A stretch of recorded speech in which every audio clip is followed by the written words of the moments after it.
So thank you all for joining us today for our webinar about building digital communities in the world of parks and recreation. I'm super excited to be having this conversation. I'm going to introduce our guests in a second. But if this is the first webinar series that you're joining from Rec Technologies, welcome. We are so excited to have some amazing guests here today. But just to give y'all a little bit of a background on this webinar series. This is a webinar series run by Rec Technologies, where we really work on bridging the gap between rec and tech. Really, two amazing industries that we really want to help talk through collaboration and how we can kind of innovate together within these two industries. And so are often looking to bring together amazing voices from the world of parks and recreation, alongside business and technology leaders from some of our favorite companies. And in the past have had folks like the Chief Marketing Officer of Lululemon, Nikki Newberger, join us. We've had the board chair of NRPA, Jesus Aguirre, join us as well, and lots more folks along this side. And you can catch up on all of these webinars. If you missed them in the past, we'll share a link at the end. But this is also a call out to say we've got an amazing webinar set up today. We've got a couple that we'll share with you at the end, but we're always looking for more ideas on topics and good guests that we should have speaking during our webinar series. So we're all ears. Please reach out to me or somebody on the rec team if you've got any ideas for the future. And thank you again for joining us today. So just very quickly about me, and then I'm going to pass it off to the way more interesting people on this call. My name is Rachel Williams. I am the co-founder of Rec Technologies. We are a modern technology software company helping build completely new software for the parks and recreation world. We're based in California. We're kind of the new kids on the block. We started just a couple of years ago, but are not new to the world of technology. Myself and the team that we've built come from some of the companies that you probably have on your phone today: Uber, Google, Amazon. And we were really all inspired to take all of the learnings that we have built from creating these types of companies and bring them and infuse them into the world of parks and recreation, obviously an industry that is all near and dear to our hearts. And so, just a couple of glimpses of some of what our product looks like. We really believe in building technology that is mobile first and meeting your residents where they are at, a personalized, discoverable experience across all different types of channels. And we really get excited about collaborating with forward-thinking parks and recreation departments across the country on how we can bring this to life. But without further ado, I'm going to jump us straight into our topic today, which is again about building digital communities in the world of parks and recreation. And I am so excited to introduce Zach and Carly to this webinar series. These are two folks that I have had the pleasure of getting to spend lots of time with. And so maybe I'll kind of kick it over. I'm going to first ask Zach to introduce himself. Zach is the Deputy Director of the City of Redmond and also the founder of Parks and Recipes, which I'll let him tell you more about. But yeah, welcome, Zach. Please, would love to hear a little bit more about your journey. Well, thanks for the warm intro, and hi everyone. I am Zach Houvener. I'm one of the Parks Deputy Directors for the City of Redmond, like Rachel had mentioned. I have worked in local government for a little over probably 12, 13 years now. The vast majority of that in Parks and Recreation departments. COVID kind of threw a little bit of a wrench in that, but I'm back where I belong, I think. And my journey started just like probably a lot of people on the call, where my first job in local government was a part-time like nights and weekends lead, and just had the privilege and good fortune to work with a lot of great folks, and feel really lucky to be the deputy parks director in the city of Redmond. It's a community of about 80,000. Obviously, Microsoft is in our backyard, and so it's just a growing, diverse community that's really fun. And just to give some context, I oversee two different divisions, one being recreation. So I don't think I need to explain that: summer camps, adult leagues, seniors, et cetera. And then engagement's kind of like this mixed bag of cultural arts, citywide community service, citywide customer service, communications and marketing, as well as our special event permitting. And then I've always been intrigued by, entrepreneurship, and have started two companies, one of them being Parks and Recipes, which is really just a a resource for the modern day Parks and Recreation professional. So really excited to be here and honored and privileged to be here with Carly. Amazing. Thanks, Zach. Yeah, I mean, I guess probably quite a while ago, Zach, that we first got in touch because the rec team, we all of a sudden stumbled upon this Parks and Recipes things online, and we were like, oh my God, what is this amazing community and resource that's being built and has so much kind of alignment with our vision for the things we want to evolve in the world of parks and recreation. And so it's been a pleasure to get to chat with you and learn more, Zach, about, your obviously kind of like world of parks and recipes and this within the city of Redmond, which we'll of course talk a little bit more about that. Okay, and Carly, so I've luckily gotten to know Carly over many, many years. We worked together at Uber back in the day. We're both a part of the team that helped build Uber Eats to the brand and what it is today. Before she joined or before she started the amazing company of Modern Fertility. So Carly, I mean, would maybe love to hear a little bit more about you and tell us about your journey from both the Uber world to starting your own company and everything in between. Sure. First of all, Rach is a very interesting person. I've known her for a long time. So cutting over to the more interesting people, I don't know about that. Hello, everybody. My name is Carly Leahy. I'm going to try not to put my hand like this on because I keep almost doing that to mimic my picture. I'm going to refrain from doing that. Oh boy. I'm sort of a brand and product hybrid human. And what that means is I've realized that my obsession throughout my career has really been bringing together building great things that are useful for people and then also putting them out in a world in a way that is also useful for people and connecting those dots together. Often in tech, brand teams and product teams sit in very different spheres.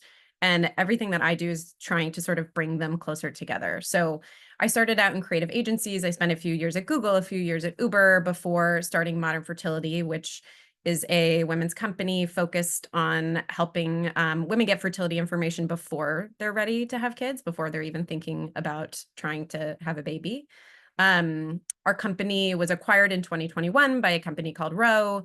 I led marketing there for a few years, and now I'm in more of an advisory era post being done having children myself.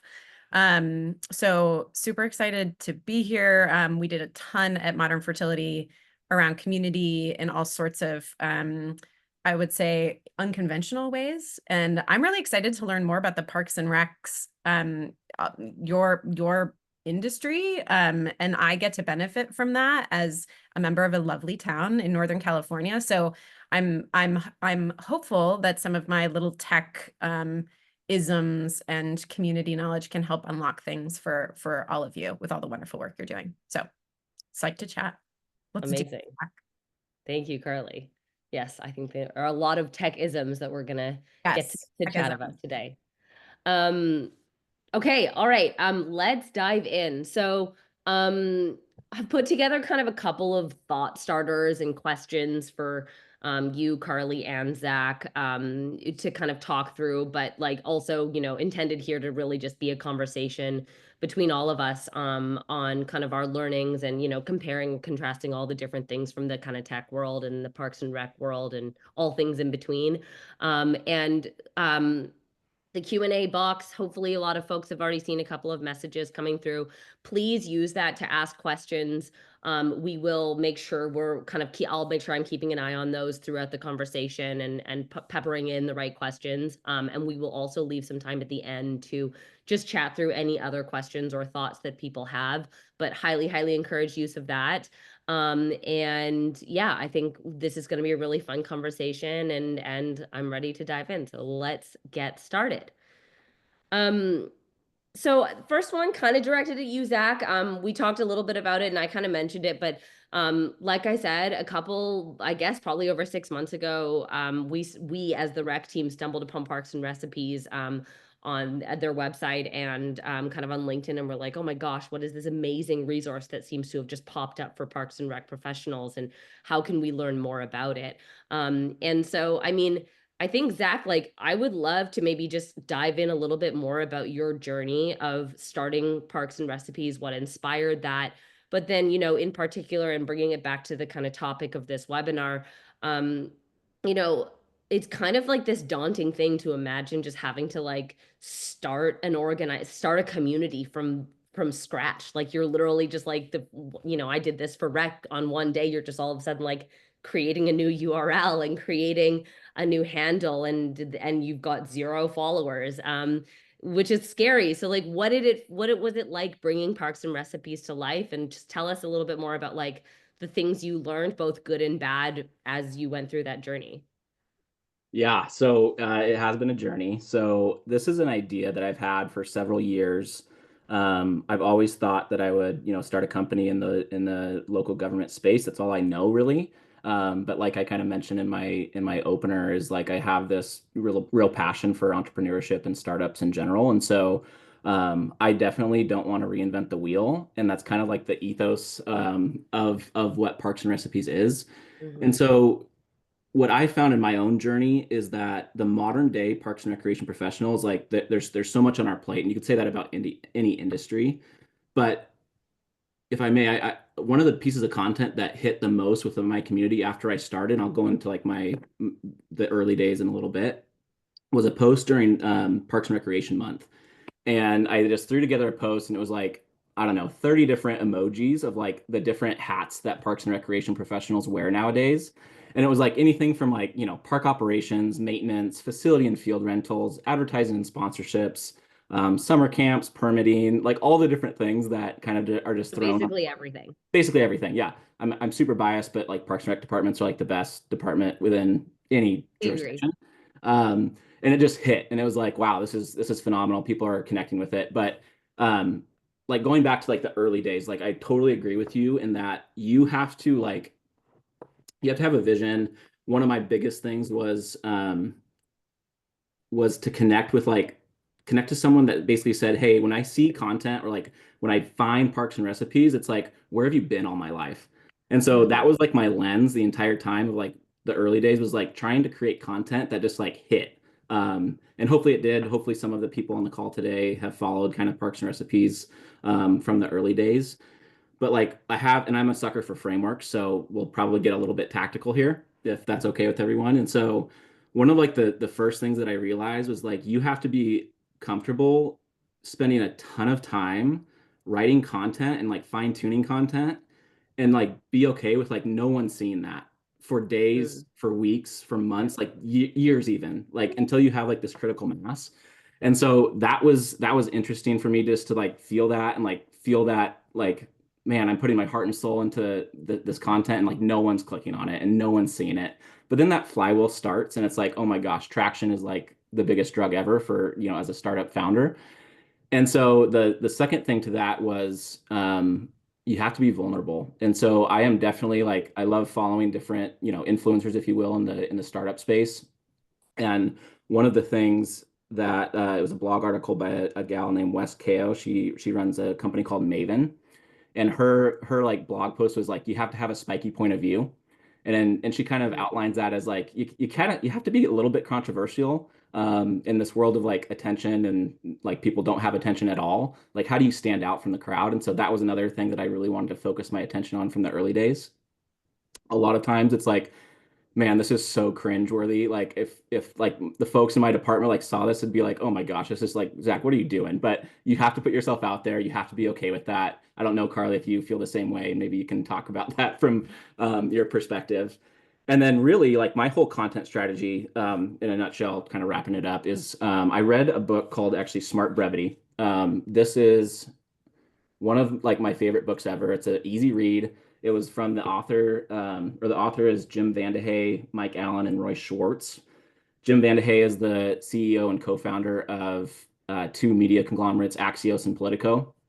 And basically, like the main premise is um, you have to have a system and strategy for thinking more sharply, communicating more crisply, and really save other people's time. And so that's like my whole ethos of both my website, of every call to action, and anything that I've posted, mostly on LinkedIn. So yeah, that's kind of where things started. I also, if you go to my website, you'll see kind of the playful branding. So had reached out to a designer actually in Australia, and he kind of developed, along with kind of my intentional thoughts on like these two little mascots, if you will, a tree and a pickleball, just because I want it to be like something new and like exciting that people haven't seen. So that's kind of where it started. That's all amazing. I mean, I love the pickleball part of the emoji. That's probably part of what pulled us in.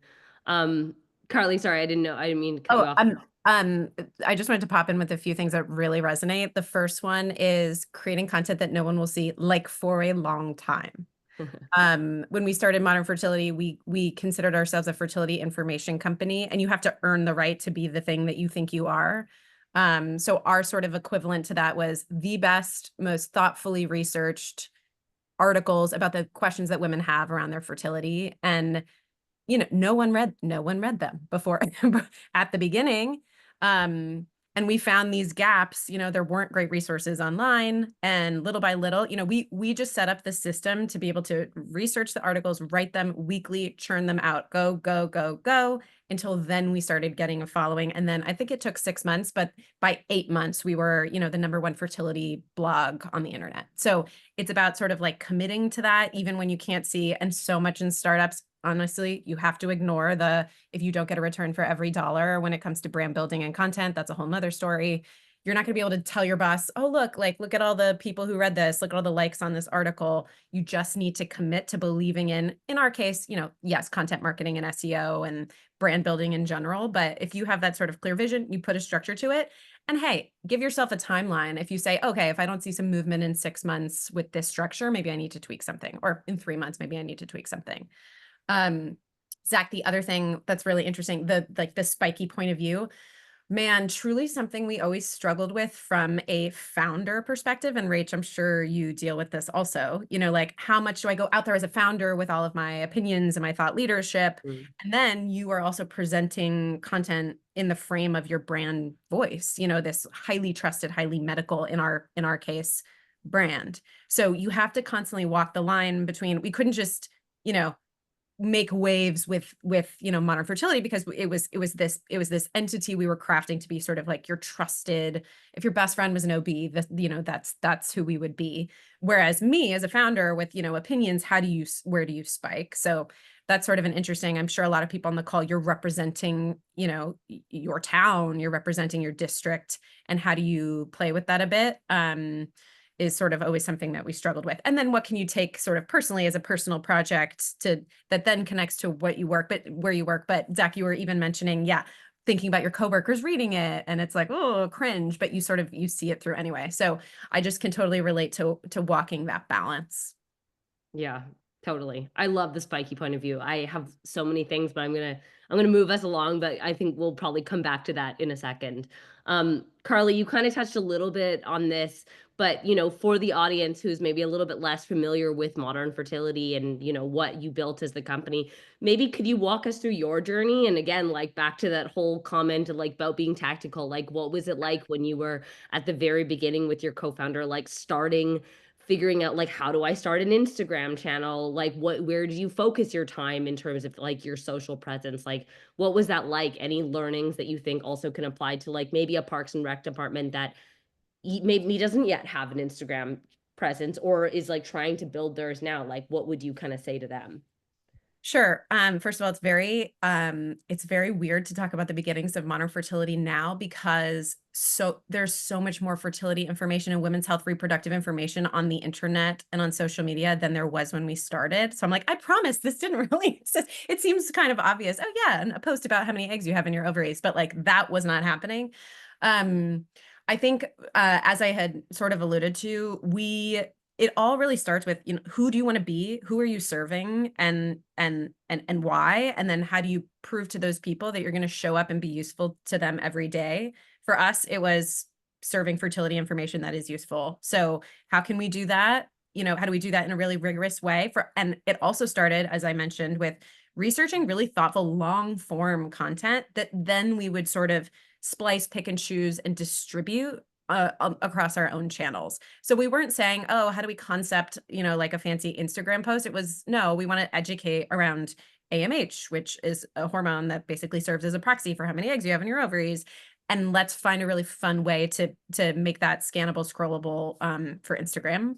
Yeah. I think one thing Zach and I chatted about a little bit earlier, this sort of, and I think we might get to this a little later, so not to spoil, but there's this pressure of like, we're not on every channel, you know, oh, there's this new, especially now, there's all sorts of new, there's all sorts of new channels popping up. And we spent a lot of cycles on, you know, should we be on TikTok? Should we be here? Should we be there?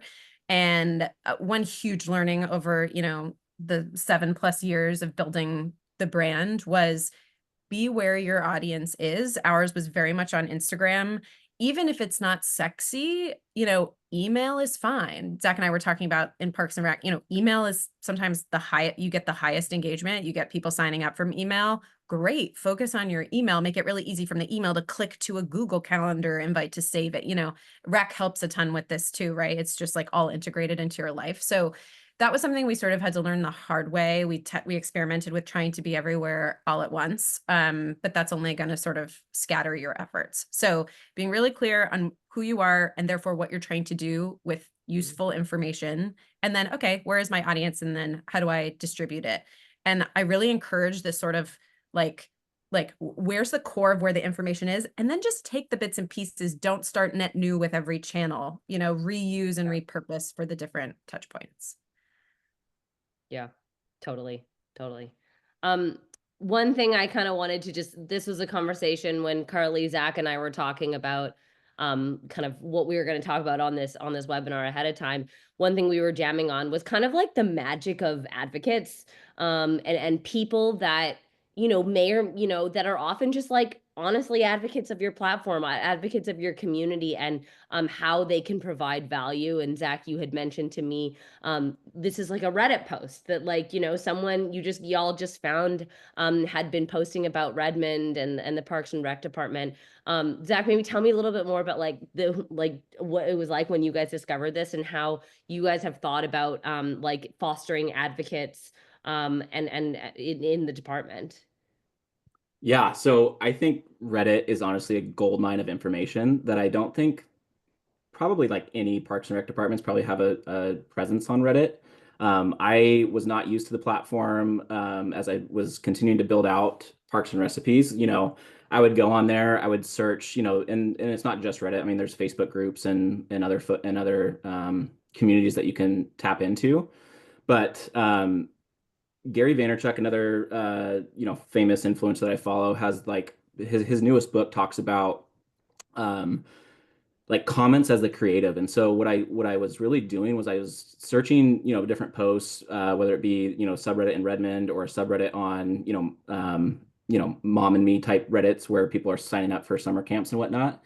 And you click on the post and you see how many upvotes there are, and then you see like the comment section, and like the comment section is just gold. And so I Mhm. think a lot of different companies have probably been started based on the comments and in the comment section, because there's just so much valuable information. But going back to advocates, like as Parks and Recreation departments, at least from my experience, there's, you know, there's maybe one person that has a combination of different job responsibilities, but they're also the social media guru, or they're the comms person, and you can't be everywhere. I actually like strongly agree with Carly. Like there's you don't need to be everywhere, but you do need to be where the eyeballs are.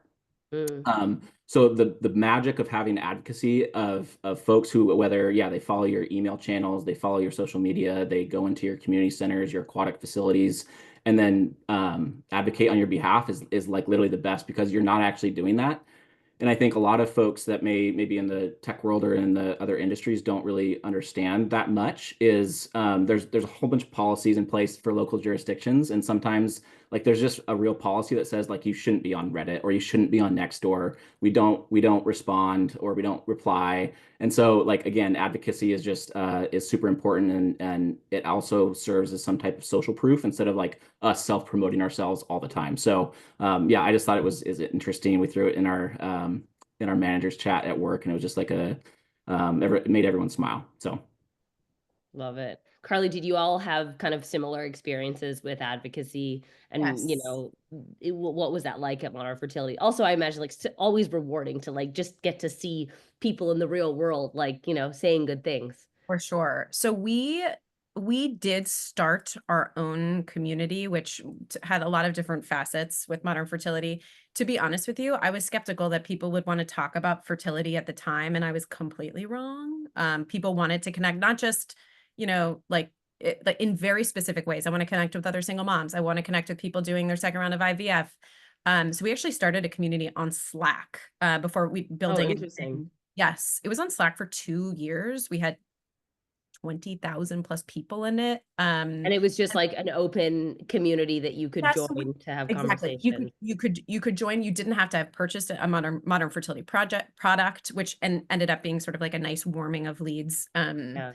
mechanism. But and we organized it with channels and topics, and we had webinars just like this that we would host. And then we ended up building it into our product. But the coolest thing was advocates who raised their hand and said, I had this experience, like I am on my third round of IVF or whatever it was. I want to talk to other people about it. And we ended up having, I think it was 10 different channel leaders who had just volunteered, and they basically were responsible for generating the conversation and supporting people within their own mini community within the community.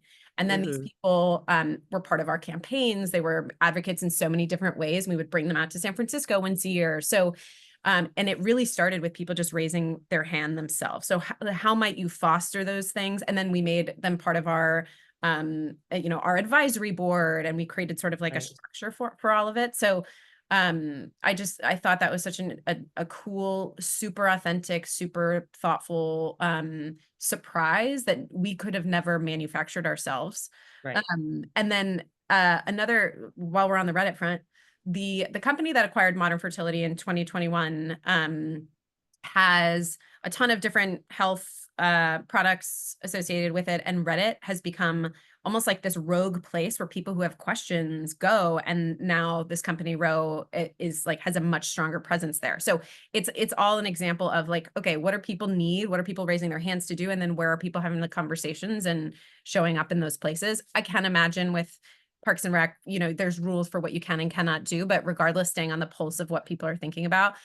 And then as a creative person and as a marketer, there is no better copy than the copy that, to your point, Zach, of like the creatives in the comments that somebody said word for word. Like, take that, massage it, turn that into your TV spot, into your ad. That this is what people are actually saying, especially when they're advocating for you. Yeah, totally. I mean, it's cool, but also what you're saying about, how it's not just about the advocates, but also like empowering those advocates. And I think like bringing that back to the Parks and Rec world is really interesting. Like, are there strategies that Parks and Rec teams can use to actually like give those advocates, those organic advocates, like a voice or like a leader position so that they can amplify those messages? And maybe there's like mechanisms or channels literally in the real world or online that you can kind of like empower those people to do. So I'm just kind of thinking about that for the first time ever, but I think that's super interesting. The other thing I'll just mention is becoming a mom. It has blown my mind. The power of the mom community within our town is mind blowing. And the one in the town I live on is on WhatsApp, and it is like, you can get a car seat, a babysitter, info on anything in 5 minutes. Like, these women are, as soon as the power goes out, it's like, I go there before I call like whatever, PG&E. It's incredible. So I just wonder how you all are thinking about infiltrating the infiltration of the moms groups, because there's some powerful, like, that's basically the most reliable resource that I have. It's fascinating. Totally. Okay, I want to like bring it onto a topic we kind of started talking about, but one I hear a ton from Parks and Rec folks about, which is just like channel overload. Like, there is so many ways that so much content that can be created across so many different channels. And this is literally on top of, the list of emojis that Zach said represent all of the things that Parks and Rec departments are already doing in real life, all of the different programming and facilities that y'all are managing. And then on top of that, you're intended to also be building this kind of digital community online. And yeah, there's a lot of them, and I don't even like have emojis here or like icons here to reflect like literal email or other types of just more basic channels. But I'll let either of you jump in. Like, I would love to know from either of your experience, like, how do you think about prioritizing these channels? And, when do you just kind of like cut it and say, like, these are the ones we're focusing on? And yeah, like what's the strategy to manage? I can Okay. jump in first. Yeah, you go ahead, Zach. Okay, so I'll kind of take this from two different lenses, one from Parks and Recipes and then the other from our current department. So Parks and Recipes, I had from the get-go, I had one vision, and it was just to produce content on LinkedIn. I wanted to capture my target audience was Parks and Recreation, like senior leaders. So Parks and Recreation directors, deputies, managers, or anyone on the path to becoming one. And so that was actually like my call to action when hopefully someone saw my first bit of content on LinkedIn. And I would like my singular focus was to just gather emails because I think that email and email newsletters and your email list is like literally your most valuable asset. And and so that was kind of like my singular focus from a Parks and Recreation department standpoint. Again, it kind of goes back to this, yeah, prioritization and like how much time do you have to dedicate to all these different platforms. And again, the folks who are, social media experts, I'm not, but the people who are when you are posting to different channels, you also have to go back and you have to manage those and you have to, figure out the trolls and who do you respond to? How do you respond to it? And so that's interesting. Again, my looking at the data, I think is like super important. And so, yeah, all the icons that you have for social media, and I know that this webinar is like more social media and in real life community, but I strongly feel like email is the most underutilized channel that Parks and Recreation departments should be tapping. And going back to that like spiky point of view, one of the first pieces of content I produced was just looking at the data over a year time frame of all of the time and effort and money spent on going on social, which is absolutely important. I'm not saying that you can't, like you shouldn't be on social at all, but I'm saying the amount of time it takes to manage social media versus the actual conversions and the clicks through email is just like mind-boggling. Like 8 to 10x the amount of link clicks that we saw were from our email newsletter versus our social media. And so I think all of this kind of plays into several like algorithmic updates. And so like 3 years ago or so, there was really like this change from the social graph, if you will, so like who you follow and like your group of people. Now it's more like the TikTokification of social media, and so it's like more for you, it's more interest based. So that's just like an interesting perspective that I found, particularly in social media, of who's actually seeing your content. And you don't need to be, in my opinion, your goal shouldn't be increasing followers per se. It's actually increasing the amount of people, the amount of eyeballs that go to that based on like their interest within your own local community. Hopefully that made sense. Carly, I don't know if you have any thoughts behind that, but That I completely agree with all of that. And we basically split it into owned and experimental in its like most fundamental sense. Like, what are the owned platforms that we feel like are part of our funnel? So, we need people to come to our website. On our site, we had a quiz that helps like really personalize why our products were for you. We had to do a ton of education. Testing to understand your fertility was not a thing that was accessible to most people when we started. So there was a lot of like, here's what this test tells you. It's a complicated thing. And then we'd follow up. Again, we'd capture email and follow up via email. Capturing those emails was so much more valuable than like a like or a share of an Instagram post. So, and then it became, okay, how do we get people to that website so that we can personalize the utility of our products and then capture their email? Oh, they're on Instagram. For our audience at the time, Instagram was like a second website or even like a primary website. You really want to like open that for our demographic. It was really want to open it up and you get a sense for that brand and if that is for you or not. And that was really important to us. So, and then, we did get a ton of traffic from Instagram. I think every other channel, aside from that, our content, our blog was like attached to our website that's owned. We basically treat it as an experiment for growth. Hey, could we try Snapchat and see what happens? Are we going to, is our audience there? Hey, like, let's see Twitter. We barely ever spent money there. And let's put some dollars in places to see if we can put our content in front of people. And if something clicked, then we would continue on there. So that's sort of a, might be one way to think about it. Like, what's your foundation, with your funnel? Where do you need to be? collect those emails, and then, okay, let's like, if we want to open something up, let's have a plan to experiment with it, as opposed to, we're going to just start this and then we have to maintain it forever, right?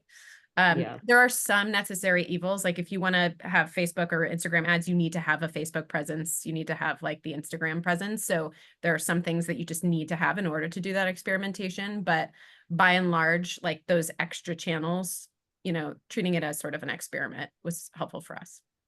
Yeah. That makes a ton of sense. I like that. So one Yeah. really fun fact, when Rach and I worked at Uber, here's an example of like the channels might not be the channels, like the sexiest channels that you expect. One of Uber's biggest channels for attracting drivers, which was an acquisition, it was just as important as attracting riders on the platform, was Craigslist. Uber was all up in Craigslist, hiring drivers. So, Yeah. it wasn't some fancy, crazy advertising campaign or what have you. It was like literally, and Rach, you probably know more about, like literally like mining Craigslist for people to drive on the platform. Yeah. No. And I think that's the thing is like we can all get so lost in thinking that, oh, you have to be on TikTok right now, which, is there's a lot going on in there right now. But like, I think we can all be overcome with like what is like being thrown in front of us in the, in the news right now. But actually it often is the kind of hidden or the kind of more basic ones. Like I think at some point someone was talking about Google Calendar, even like as a social, as a channel, like, there are just like all of these other ways. And to your point, Zach, like email lists, I think are critical and important. And I love that was like, an early focus of Parks and Recipes was just like, building out your email list. Um, Now Speaking that of that, actually, there was a question that came in through the chat from Nathan, for you, Zach, kind of on like how, or it can be for either of you, but like how did you think about, or how did you go about accumulating like an email list large enough to be effective? And I mean, I actually think it kind of like hops into our next topic, which is like measuring digital success and like, AK, do we know if it's working? But maybe if we just start there and kind of broaden it afterwards, like, how did you think about like what were your very early goals in building your email list? And like, was there a the answer to this may or may not be true. Like, was there a tipping point where you were like, okay, now I've got like a big enough email list, or does it just keep growing from there? Like, how did you think about it? Yeah, it's a great question. And I was never worried about getting the biggest list possible. I was worried about getting the right list. And so it goes back to what I think what Carly and I already mentioned. It was like, who's my target market or who's my target audience? Again, for me in Parks and Recipes, it was directors, deputies, or managers. I really wanted to start at that kind of upper echelon of job classification or titles.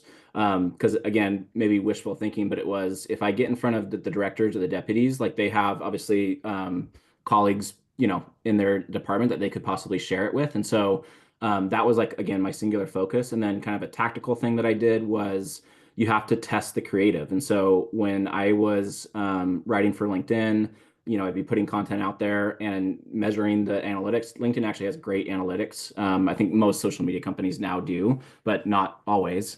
But LinkedIn, like once I understood what was resonating with people and the two most valuable metrics that I think all departments should be focusing on is click rate and one that may be a little bit harder, but like parsing out how many people are sharing or um, or saving different pieces of content versus Mm, likes. Like I don't care about likes, but if you look at a piece of content and a lot of people have either shared it or saved it, it's like something's triggering, that person to that like take action. that extra click and that Yeah. extra action. Yeah, exactly. And so that's actually what I think would be the most valuable metric, if you will. So I don't know if that answered the question, but I was just kind of singularly focused on building a list of the right audience, not a large list. Yeah, it was very similar for us. If we had the biggest list in the world, but nobody converted, that was a fail of a list. So we were less focused on how big it was. If it was big, then it would be sort of like, oh, we're blasting, we're hoping some people convert.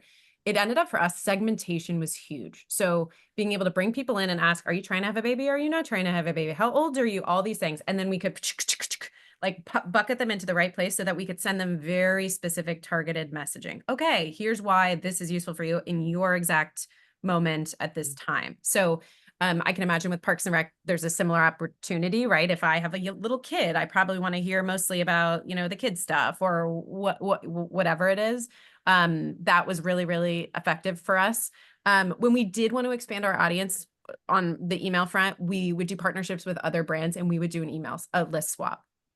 So it Mm, would be like, we're going to partner with this cool athletic brand and we're going to do a giveaway and, our webinar, and you enter your email to be part of that thing. Cool. You're signing up to then say, hey, by the way, you entered our webinar. Do you want to learn a little bit more about our product? So that was a tactic. Again, tricky to find the right audience. Like if you're not self-selecting to sign up for something, it's always a little bit more difficult, but something that we did experiment with.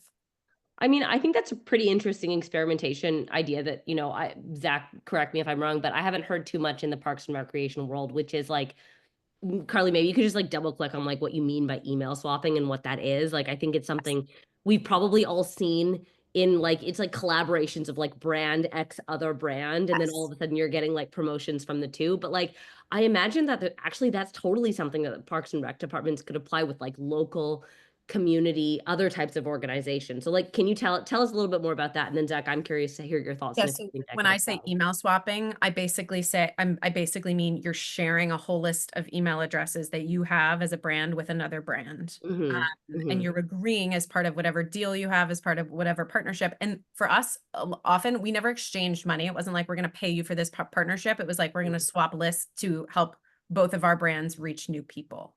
Mm-hmm. So that is a pretty common practice. And yeah, I can imagine, I don't know, school district lists. I mean, that's probably, who knows who's under lock and key, but local businesses, like helping them and sharing lists might be interesting. Yeah, from a Parks and Recreation standpoint, no, we haven't really done email swapping, and you have to be a little bit slightly concerned about data privacy and whatnot. But Yeah, I was gonna I think it's say. easier when you sell sponsorships. So for some of our signature events, so special events in the city, we have two of them.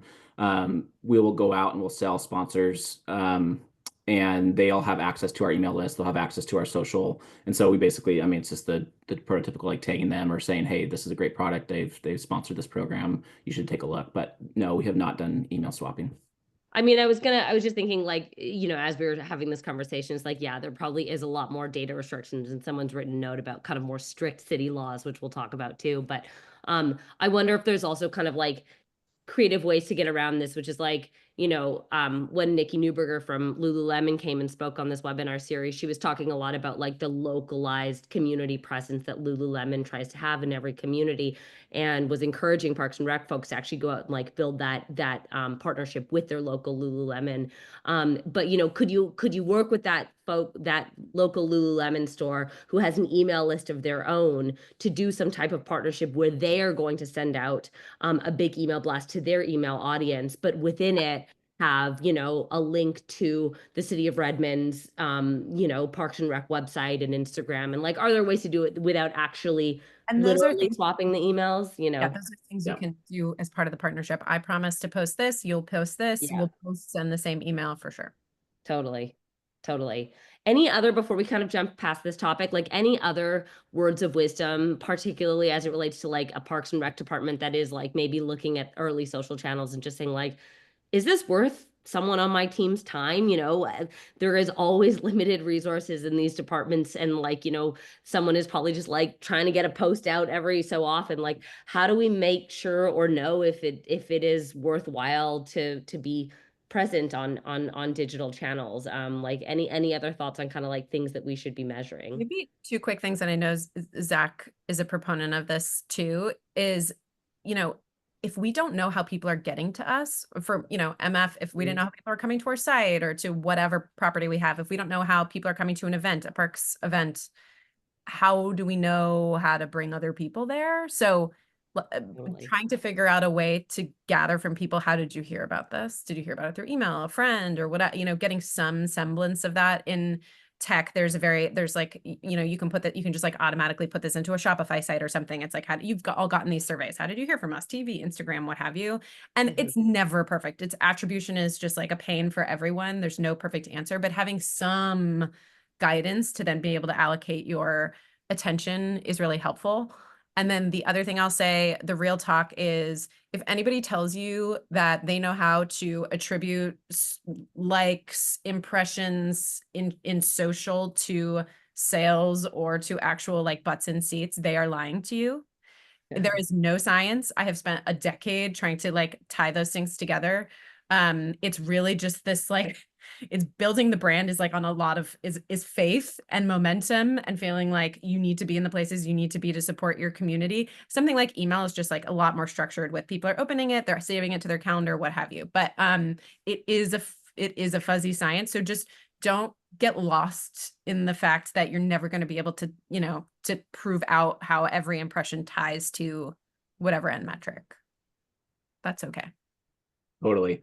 I think for Parks and Recreation departments, we're lucky in that I think most departments probably send out like an end of year or even end of week, like summer camp questionnaire or survey. And so we use that like every year. We look at that, we look at the data, we see who's coming, how do they hear from us, what platform or what channel they would prefer to hear about all the happenings that are going on in Redmond. One of the things that we worked on, we maybe a year or two ago, was tasked to put together a communications and community involvement plan for the city.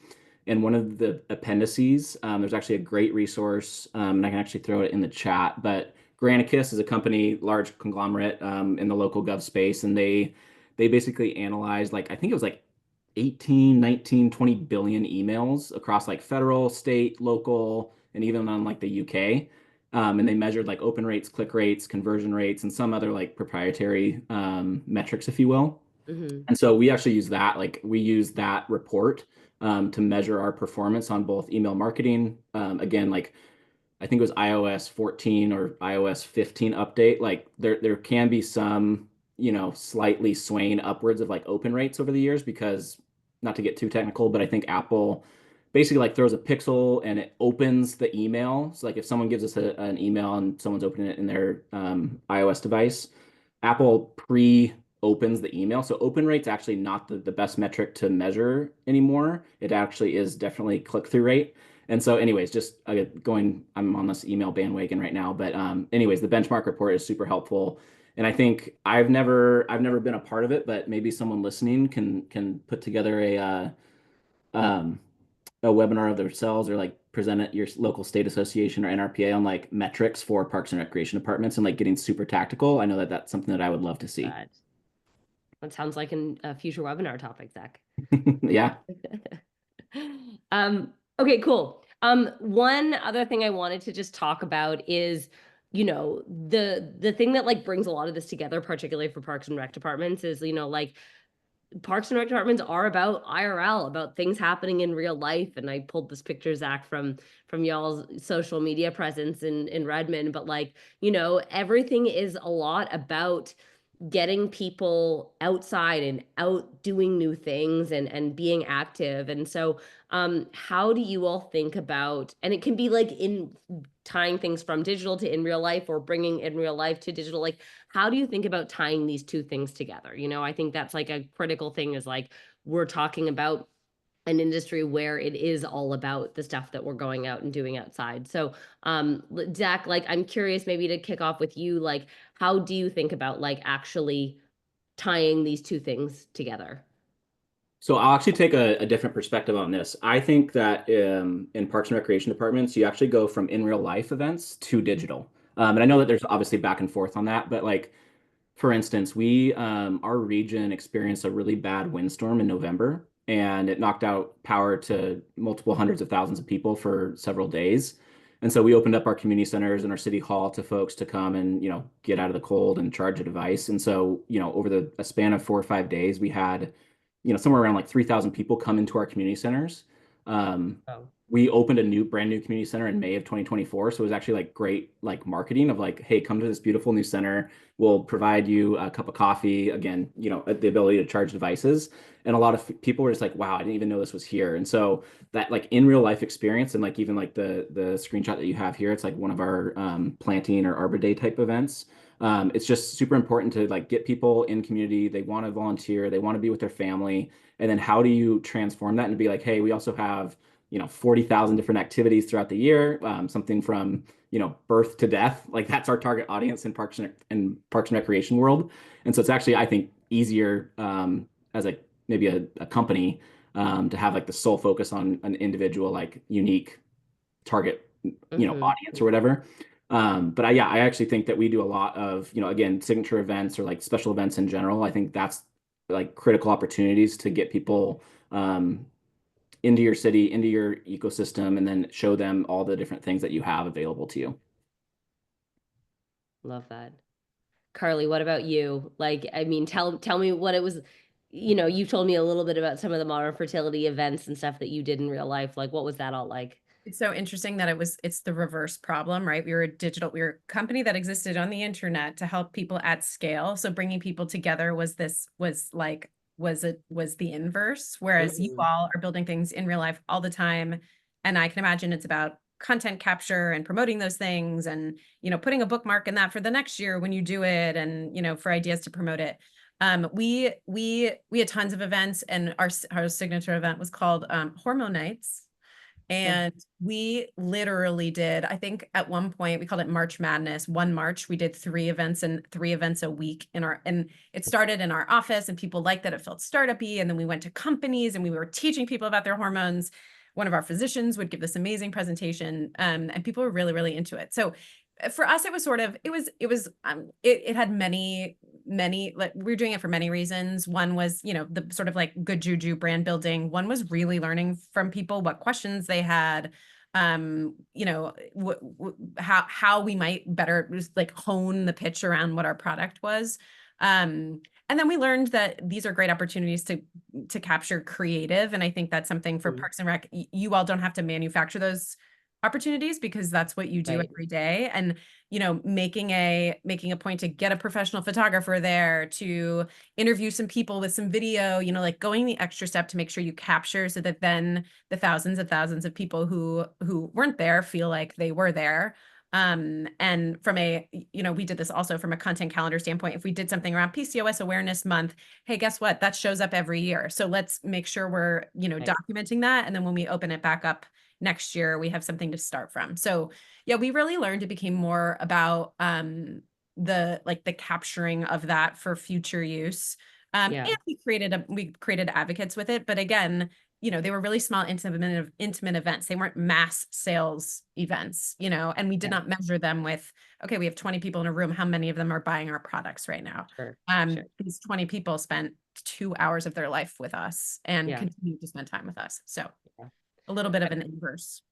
All the Parks and Rec people on this call are like 3 events a week. Yeah, that's Yeah. very, very standard Oh for my us. gosh, for us, as we sat in a room for 20 hours a day on computers. So for us, for live events Yeah, yeah, yeah. it was a big deal. Everyone else here is more like, okay, three events a day is more like what I we're doing, know. not What a more. joke. Um, okay, well, we're actually near. We got like 5 minutes left, and so I want to just make sure we can answer some of the amazing questions that have been coming through. So I think one that I would love to maybe start with, and either to you, but Zach, I might single you out on this question because you're the Parks and Rec expert in the room. But someone asked, what kind of topics should a Parks and Rec department write about? Do you know any cities that you think do a good job with content that we can take a look at? I'm curious if you have any, or just more generally, what kind of topics you think are most relevant. Yeah, it's a great question. I don't off the top of my head have like a great, account other than like our own self-promotion there, self-plug. But I think it's just I wrote some notes, so maybe I'll just go with here because I do think it's a Yeah. great question. I just don't it's not coming to my brain right now. But I think the key to making content work in any platform or any industry is four main things, and it's creating the right content in the right format on the right channel for that right audience. And Mhm. so maybe tying this to like parks and recipes and maybe not so much in the parks and recreation department world is like for me, the right content was that spiky point of view. So you have to be out there, put yourself out there and you have to make content that makes people either laugh or learn, in my opinion. I think that was like two things that just like stood out to me. The right format for me was again writing in smart brevity, making sure that you're you're putting all the most important stuff at the top, and you're not wasting people's time. you have the right channel. So for me, I just solely focused on LinkedIn because that was what the channel that my target market was part of. And then, yeah, being really clear on who you're actually sending it for. And then I see in the comments that Mansfield, Texas, and I'm not from California, Temecula, Temecula. Parks and Rec, Yeah, are all great ones. So yeah, love that. I love keep throwing in some awesome ones, and we'll definitely share out a list afterwards with everybody as well. I'm not sure how localized this is, but we use Google to figure out what our demo is searching. So like, hey, a ton of people are searching for, I don't know, like ovulation when they're ovulating or whatever. And we would use that as a tool to write our next 10 pieces. So we would try to fill the gap. Like if people are looking for something, we try to fill the gap.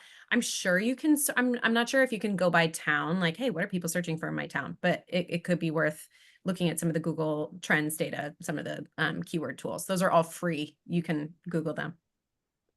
Totally.